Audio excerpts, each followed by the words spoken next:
It's important, okay? If not, you will get confused, okay? You will not know what distance to take.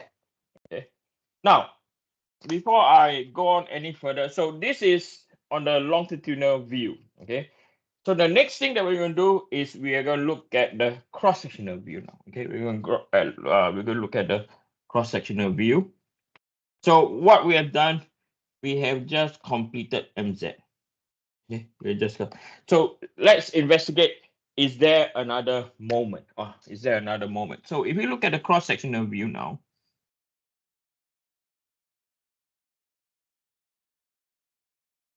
I think I have to shift this.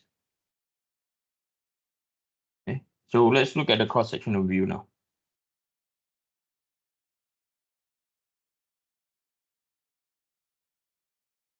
So at the cross-sectional view, our force is coming out, right? So this is coming out in a P and is in the X direction. Okay, it's coming towards us. So if now we were to draw the centroid,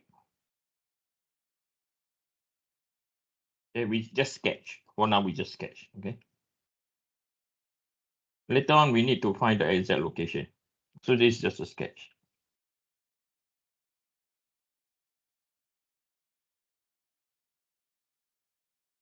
Right. This is the position of the centroid. Okay. So this is the y axis, and this is our z axis. Because of the location of px, right? Because of the location of px, we realize that it's going to induce another moment.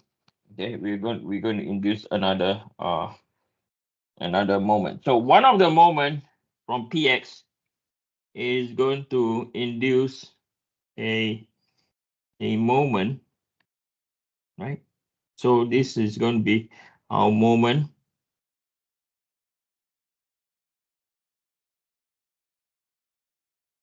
about the y-axis, right? So moment about y-axis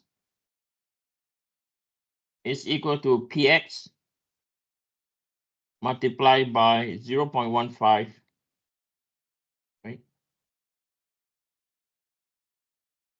Divided by 2.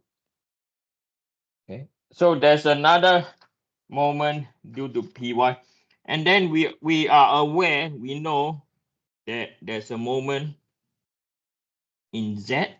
Okay, and this moment in z, which we did consider already, is equal to px multiplied by the distance a. So this distance from here to here is a, right? So we look at a, remember over here, we call this distance a also. Can you see that? We address this distance a. Okay, so it's the same distance. Okay, so from here, we have confirmed their structure is under what? Is under eccentric. Okay, so what do I mean by eccentric? So if we look at the, if we were to look at the general formula, okay, we look at the general formula.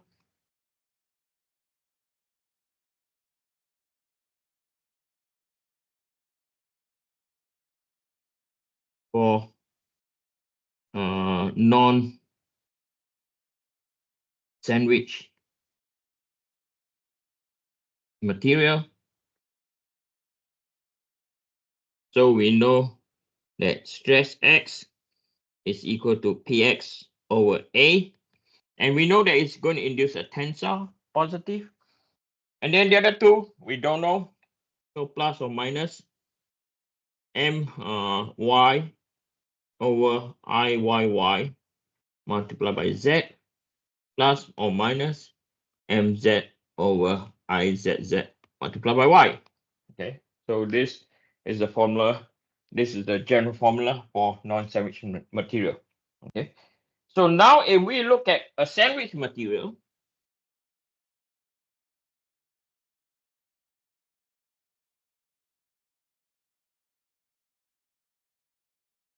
okay, sandwich material,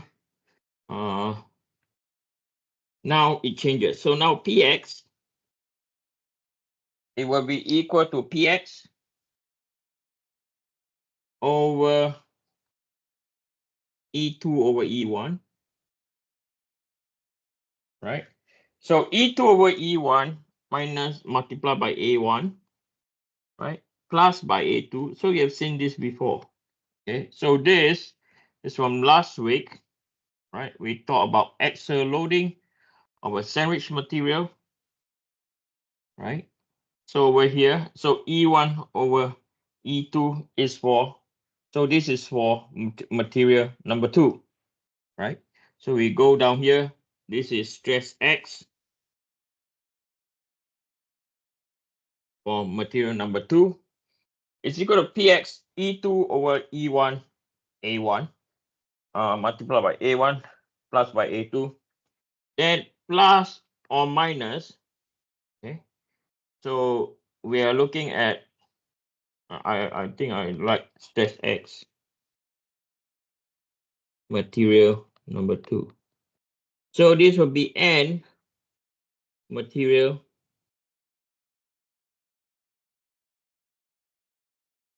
number 2, and then we have my over Iyy multiplied by Z plus minus N of material number 2 mz over Izz multiplied by Y. Okay. So if it's material number 1, so it'll be Px, and this will be equal to A1 plus by E1 over E2, A2. Okay, we derived this on Tuesday. Then this will be material number 1, my over Iyy multiplied by Z plus or minus N material number 1, mz over Izz multiplied by Y. So this is the formula that we got. So this is the most extensive form of the equation for eccentric unsymmetrical loading for sandwich material. Okay. Right. So let's try solving it. So the formulas are all there already. Okay. Now we just need to find numbers. Okay. Now we just need to find numbers, and then we need to know whether the structure is doing compression or tension due to the loads. Okay. So let's get this view. Okay. I'm going to copy this.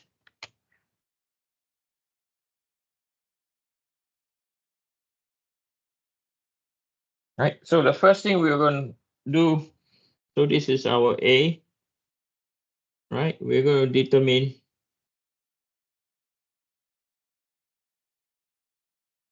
so this is our rotation about Z. We're going to determine AX and AY and moment about Z. Okay.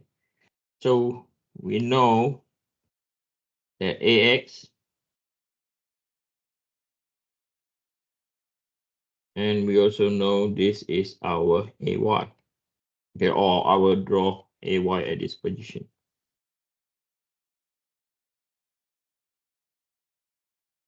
So I don't think we can determine MZ yet because we don't know where the center is. Okay, so let's determine AX and AY. So AX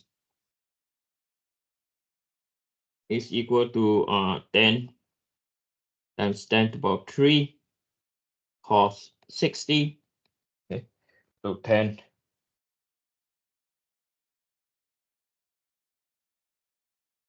cos 60 is equal to 5,000.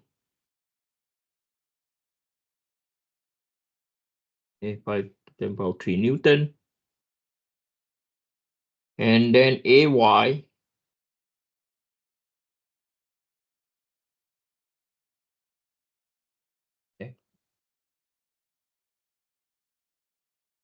is equal to 8660 or 8.0 0.66 times 10 to the power 3 Newton. Okay. We cannot find moment about Z yet because we don't know the position of the centroid yet. Okay, we don't know the position of the centroid yet. Okay, so now, but one straightforward thing we can do is AX will induce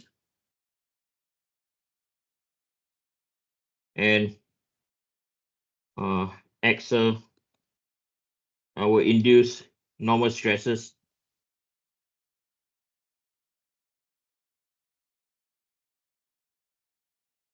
Okay, when use normal stresses due to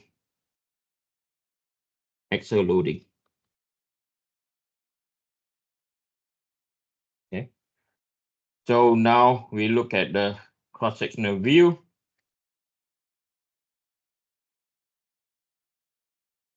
Right, we have the cross-sectional view now. We know that material 1 is brass, and E of brass, we wrote this earlier,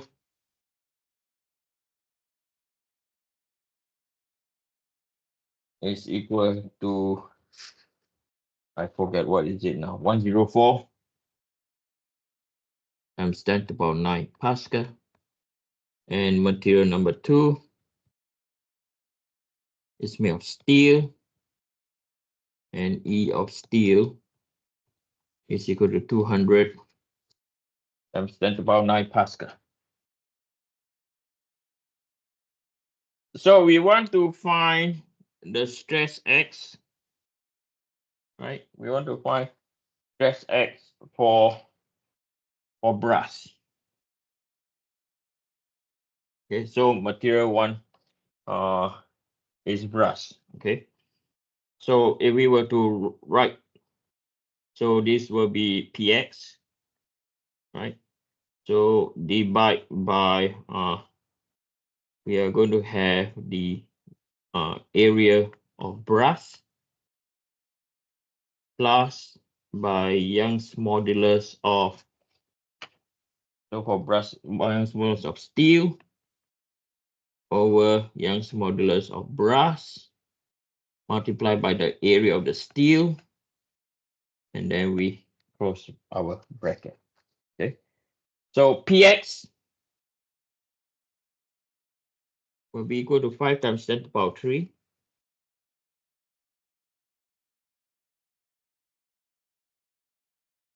area of the brass. So the thickness is 10 millimeters. The width is, so width times depth. The 10 millimeters plus the Young's modulus of steel divided by Young's modulus of brass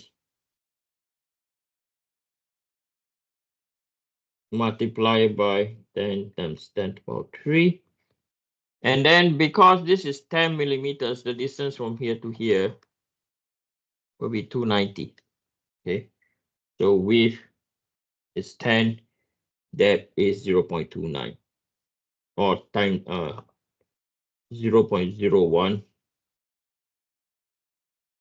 multiplied by 0.29. Okay, then you close bracket. So with this, for the brass, so you have to be careful with your calculator now, okay?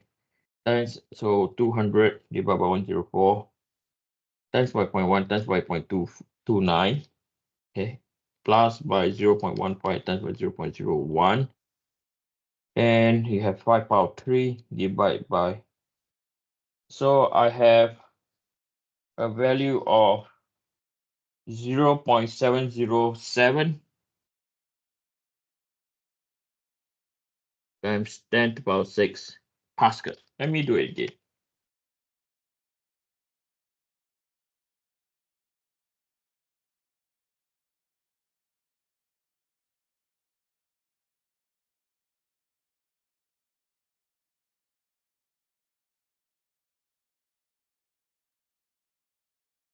Hey, wait.